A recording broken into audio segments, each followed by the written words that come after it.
વડિયામાં ચારણિયા નજીક ટ્રકે પલટી મારી. જેતપુરથી રૂની ગાંસડી ભરીને આવતા ટ્રકે મારી પલટી. ટ્રક પલટી જતા રૂની ગાંસડીઓ નીચે ખાબકી.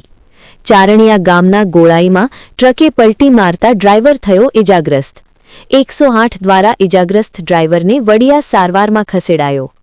રિપોર્ટર રાજુ કારિયા, વડિયા. દાદા બનાવ કેવી રીતે બન્યો, કઈ આઈડિયા? ગાડી અને સામે 108 હાલી આવતી હતી. હા, ગોળાઈની માલિકા ઓચિંતાની બ્રેક લાગી ગઈ. બ્રેક લાગી ગઈ એટલે ગાડી સીધી એકલવાઈ હતી. પછી કંટ્રોલ ન થઈ, સીધી પલટી મારી મારી ગઈ ગાડી. આ ગાડી ક્યાં જતી હતી કઈ ખબર? ગાડી કંપનીનો માલ ક્યાંક ભરીને જતી હતી તો મને ખબર નથી. આમ વડિયા બાજુ? વડિયા બાજુ જતી હતી, આમ જેતપુર બાજુથી આવતી હતી. તમે પાછળ મોટરસાઇકલ? હું પાછળ મોટરસાઇકલ લઈને આવ્યો. તમારું ગામ? મારું ગામ બાબરા. બાબરા? હા.